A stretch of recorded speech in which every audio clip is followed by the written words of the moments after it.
எல்லாருக்கும் நமஸ்காரம். நம்ம போன வீடியோவில் நம்ம ராமாயணத்தை பற்றி தெரிஞ்சுன்னு வந்துட்டு இருக்கோம் இல்லையா.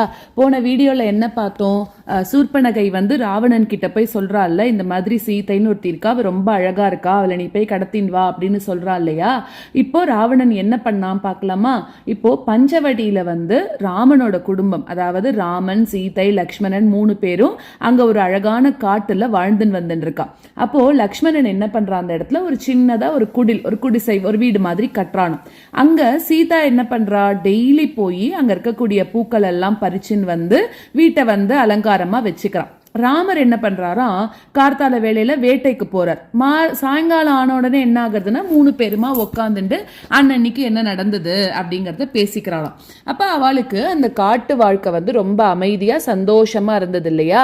இப்போ அதுக்கு என்ன ஆயிட்டு இருக்கு, இப்போ சூர்பனகை அப்படின்னு சொல்லக்கூடிய ஒரு அரக்கி ராமனை எனக்கு உன்னை ரொம்ப பிடிச்சிருக்கு அப்படின்னு சொல்றா. அப்ப ராமன் மாட்டேன்னு சொல்றா இல்லையா. இப்போ ராவணன் கிட்ட போய் சொல்றா, இந்த மாதிரி என்னோட மூக்கை அறுத்துட்டா, அதனா நீ அதை விட்டுடு, அந்த காட்டுல சீதை இருக்கா, அவளை போய் நான் நீ என்ன பண்ணு அப்படின்னாக்க, அப்படி ஒரு அழகா இருக்கா, அவ தங்கம் மாதிரி கலர்ல இருக்கா, தாமரை மாதிரி கண்கள் அவளுக்கு இருக்கு, அதனால அவ தான் உனக்கு தகுந்த வைஃபா இருக்க முடியும். நீ ஒருவேளை அவளை கல்யாணம் பண்ணிண்டேனாக்க இந்த உலகத்தையே நீ ஜெயிச்சா மாதிரி ஆயிடும் அப்படின்னு சொல்றா. அப்ப ராவணனோட கண்கள் எல்லாம் செவந்து போறது. இப்படி தன்னோட தங்க சொல்றா அப்படின்னு உடனே அவனுக்கு என்ன வந்துடுறதுன்னா, சரி நம்ம இதே மாதிரி பண்ணலாம் அப்படின்னு ஒரு திட்டம் தீட்டுறான். அப்ப என்ன ஆகுறதுன்னா, ராவணன் போயிட்டு தன்னோட தாய்மாமாவா இருக்கக்கூடிய மாரீச்சன் கிட்ட போயிட்டு, மாரீச்சன் யாருன்னா அவன் ஒரு அரக்கன். அவன் ஆனா அவனுக்கு ராமரோட வலிமை நன்னா தெரியும். ஏன்னா ஒரு தடவை விஸ்வாமித்திரர் யாகத்தை கெடுக்கணும்னு மாரீச்சன் வந்தானா. அப்போ ராமன் ஒரே ஒரு அம்பு போட்டபோது அந்த அம்போட சக்தியில மாரீச்சன் 100 யோஜனை தூரத்துக்கு போய் பறந்து போய், 100 யோஜனைனா ரொம்ப தூரம் போய் கடல்ல விழுந்துட்டானாம். அன்னிலிருந்தே மாரீச்சன் ராமனோட பேரை கேட்டாலே நடுங்குவானோ. இப்ப திருப்பி ராமன் கிட்ட போ சொல்றானே ராவணன் அப்படின்னு சொல்லி கொஞ்சம் தயங்குறான். அப்போ ராவணன் சொல்றான், இந்த பாரு, நீ ஒரு தங்க மான், கோல்டன் டீர் அந்த மாதிரி ஒரு வடிவம் எடுத்துட்டு நீ பஞ்சவடிக்கு போ, சீதா அங்க உன்னை பாப்பா. அப்போ ராமன் கிட்ட என்ன சொல்லுவா, எனக்கு இந்த மானை ரொம்ப பிடிச்சிருக்கு, நீ எனக்கு இதை பிடிச்சு கொடுன்னு கேட்பால்ல. அப்போ ராமன் உன்னை துரத்துவான். துரத்தும் போது நீ என்ன பண்ணணும், இன்னும் தூரமா ஓடிடு. அதுக்கப்புறம் என்ன ஆகும்னாக்க, ராமனோட குரல்ல ஐயோ சீதா, ஐயோ லக்ஷ்மணான்னு நீ கத்து. அப்ப என்ன ஆகும் தெரியுமா, சீதை பயந்து லக்ஷ்மணனை அனுப்புவா. அப்போ நான் என்ன பண்றேன், சீதையை கடத்திடுறேன் அப்படின்னு சொல்லி பயங்கரமான ஒரு பிளான் எல்லாம் போடுறான். மாரீச்சன் கேட்டதும் அவனுக்கு ரொம்ப நடுக்கம் வந்துருத்தான். ஐயோ நம்மள போய் பண்ண சொல்றானே, நான் மாட்டேன் அப்படின்னு சொல்றான். அப்போ மாரீச்சன் ராவணன் கிட்ட சொல்றான், இந்த பாரு ராவணா, இந்த திட்டம் எல்லாம் வேண்டாம். நான் முன்னாடி ராமனோட வலிமை எல்லாம் பார்த்தேன். அவன் சாதாரண மனுஷன் கிடையாது, விஷ்ணுவோட அவதாரம். நீ ஒருவேளை சீதையை தொட்டேனாக்க உன்னோட குலமே அழிஞ்சு போயிடும், அதாவது உன்னோட ஃபேமிலியே அழிஞ்சு போயிடும். நம்ம லங்கா, ஸ்ரீலங்கா கூட ஒன்னும் இல்லாம ஆயிடும். ஆனா நீ என்னமோ பண்ணிக்கோ, ஆனா என்ன இதுல சேர்க்காத அப்படின்னு சொல்றானா. அப்ப ராவணனுக்கு ரொம்ப கோபம் வருது. அப்ப சொல்றான், மாரீச்சா, நான் சொல்றது நீ கேட்க மாட்டியா, நான் சொல்றத கேளு, இல்லாட்டி இப்பவே உன்னை கொன்னுடுவேன் அப்படின்னு சொல்லிட்டு மிரட்டுறான். அப்ப மாரீச்சன் ராவணனால இறக்கிறத விட ராமன் கையால நம்ம செத்து போனோம்னா நம்மளுக்கு மோட்சம் கிடைக்கும் அப்படின்னு மனசுல நினைச்சுட்டு கண்ணீரோட ஒத்துக்கிறானாம். அப்போ மாரீச்சன் தங்கமான ஆகிறான். மாரீச்சன் இப்ப என்ன பண்றான்னா, தன்னோட சக்தியை பயன்படுத்தி தங்க நிறத்துல உடம்பு, வெள்ளியில ஒயிட் கலர்ல புள்ளி, நீல நிறத்துல கொம்புகள், தாமரை மாதிரி கண்கள், மணி மாதிரி குழம்புகள், இது எல்லாத்தோடையும் உலகத்திலேயே எங்கேயுமே இல்லாத ஒரு அழகான மான் வேஷம் எடுத்துட்டு போறான். அந்த காட்டிலேயே ரொம்ப அழகான உயிரினம் அப்படின்னு சொல்ற அளவுக்கு இருக்கானாம். அந்த மான் என்ன ஆகுறது, இப்போ பஞ்சவடி காட்டுல மெல்ல மெல்ல நடக்கிறது, இலைகள் எல்லாம் மேயறது. இப்போ இவ இருக்கிற இடத்த தேடி வருதான். அப்ப சீதா இப்ப மானை பார்த்துடுறான். அப்போ காத்தால எப்பவும் போல அவ அவளோட வீட்டுக்கு வெளியில பூக்கள்லாம் பறிக்கிறதுக்கு வராளா. திடீர்னு அங்க தங்க மான் புதர்கிட்ட வருதான்.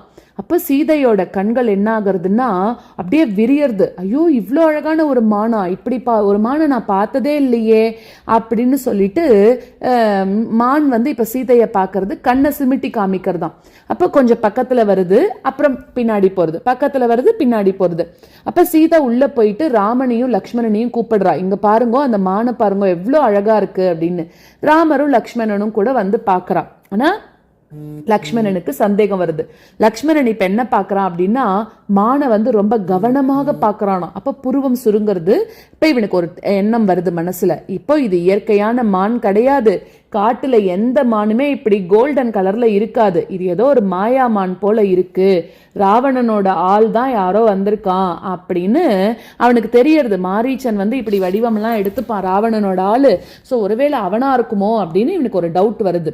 லக்ஷ்மணன் வந்து ராமர் கிட்ட சொல்றான், இங்க பாரு அண்ணா, இந்த மாதிரி இந்த மான் சரியா இல்ல, உலகத்துல எந்த மானுமே இந்த தங்க நிறத்துல இருக்காது, இது வந்து ஒரு மாயா மானா இருக்கு அப்படின்னு சொல்றான். ஏன்னா அவனோட தாய்மாமா வந்து இந்த மாதிரி வந்து ஒரு வடிவம், அவனுக்கு நினைச்ச வடிவம்லாம் எடுத்துக்கிறதுல ரொம்ப தந்திரக்காரன், ஸோ நம்ம தான் கவனமா இருக்கணும் அப்படின்னு சொல்றான்.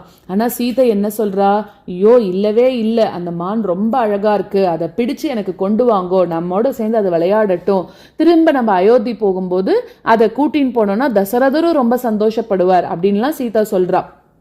அப்ப ராமன் வந்து சீதா கேட்டுட்டா இல்லையா, எப்படியாவது எடுத்து கொடுக்கணுமே அப்படின்னு சொல்லிட்டு ராமன் வந்து அந்த மானை துரத்திண்டே போறான். இப்ப ராமன் வந்து ஒரு கணம் யோசிக்கிறான், லக்ஷ்மணன் சொல்றதும் சரிதான், ஆனா சீதை ரொம்ப ஆசைப்படுறாளே, அது மாயாமானா இருந்தாலும் சரி, நான் அதை வதம் பண்ணிடுவேன், சீதையை சந்தோஷப்படுத்துவேன் அப்படின்னு நினைக்கிறான். இப்ப ராமர் வந்து லக்ஷ்மணர் கிட்ட சொல்றான், லக்ஷ்மணா இந்த பாரு, நான் அந்த மானை பிடிக்கிறதுக்காக போறேன், பிடிச்சிட்டு வரேன், நீ இங்கேயே இரு, சீதையை விட்டுட்டு எங்கேயும் போயிடாத, இதை நீ சீதையை பத்திரமா பாத்துக்கோ அப்படின்னு சொல்லிட்டு வில்லெல்லாம் எடுத்துட்டு காட்டுக்கு கிளம்புறான். அப்போ மான் ஓடுறது, ராமரும் துரத்துறார். ராமர் திருப்பி திருப்பி துரத்திண்டே போறார், மான் வந்து பக்கத்துல வருது. இப்ப ராமர் பிடிக்க முயற்சி பண்றார், ஆனா மான் துள்ளி துள்ளி விளையாடிட்டு விலகி விலகி போறதாம். இப்ப ராமர் திருப்பி போறார், திருப்பி மான் ஓடுறது. இப்படியே அந்த மான் வந்து இவ வீட்டுல இருந்து ரொம்ப தூரத்துக்கு ராமனை கூட்டின்னு போயிடுதான். அப்போ ஒரு ரொம்ப ஆழமான காட்டுக்குள்ள போறது. அப்ப ராமருக்கு புரியறது, ஓஹோ இது வந்து மாயா மான் தான், லக்ஷ்மணன் சரியாதான் சொன்னா அப்படின்னுட்டு. ராமர் வந்து ஒரு கூர்மையான ஒரு அம்பு போடுறான். அந்த அம்பு மானோட நெஞ்சில போய் பட்டுதான். இப்ப மாரீச்சன் வந்து உண்மையான வடிவம் எடுக்கிறான், அப்படியே மண்ணுல விழுந்துட்டான். அடுத்தது மாரீச்சன் வந்து இறந்து போகக்கூடிய அந்த நேரத்துல கூட ராவணன் சொன்னதை வந்து நினைவுபடுத்திக்கிறானாம். அப்போ தன்னோட கடைசி சக்தியை திரட்டி ராமனோட குரலை அப்படியே பேசுறான், ராமனோட குரல்லையே பேசுறதாம். ஐயோ சீதா, ஐயோ லக்ஷ்மணா அப்படின்னு கத்துறான். அப்போ அந்த குரல் வந்து காட்டை கடந்து பஞ்சவடி குடில் வரைக்கும் போறது. அது கேட்கறதுக்கு எப்படி இருந்ததுன்னா, அப்படியே ராமர் கூப்பிடுற மாதிரியே இருந்துதான். ரொம்ப கஷ்டமான ஒரு சோகமான குரல், வலி நிறைந்த குரலா இருந்துதான். அப்ப சீதா வந்து இப்ப பயப்படுறா.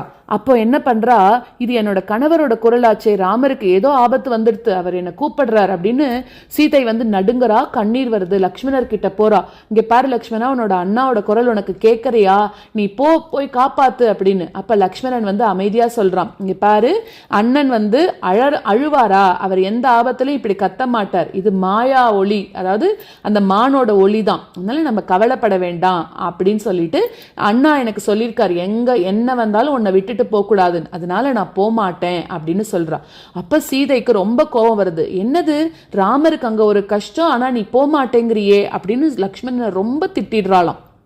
உனக்கு வந்து உன்னோட அண்ணா மேல அன்பே இல்லை, உன்னோட அண்ணா வந்து ஒரு ஆபத்துல இருக்கார், நீ என்ன இங்கேயே இருக்க, நீ போலன்னா நான் என்னோட உயிரை நான் வந்து போக்கடிச்சுப்பேன் அப்படின்லாம் சொல்றா. அப்ப லக்ஷ்மணனுக்கு வந்து மனம் வந்து ரொம்ப லேசாகிறது, ஐயோ என்னடா நம்மளோட இப்படி சீதாவும் இப்படி சொல்றாளே அப்படின்னு.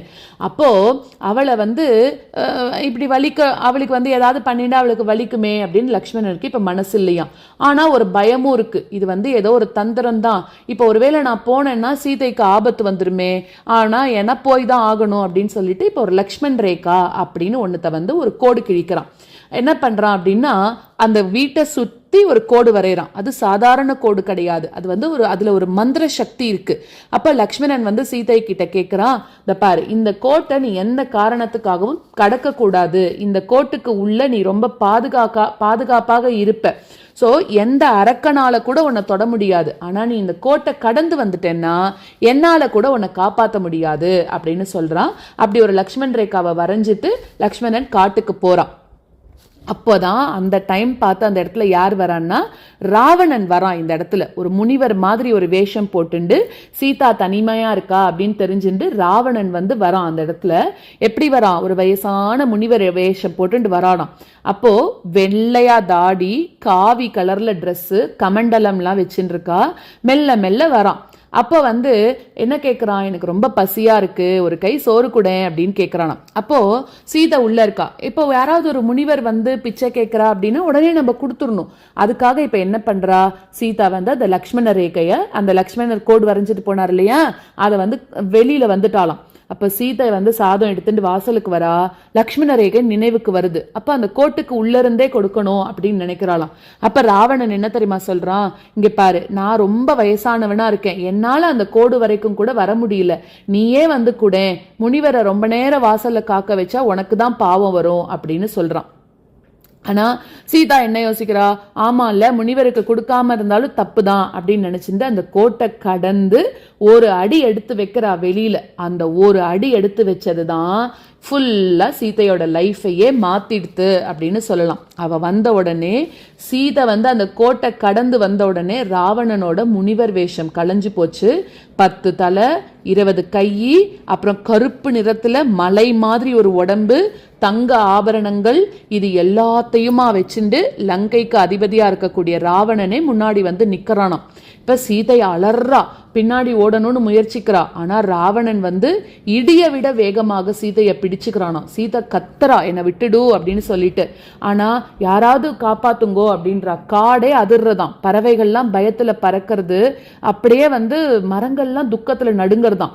இப்படி ஒரு நிலைமையில இப்ப சீதா தேவி இருக்கா.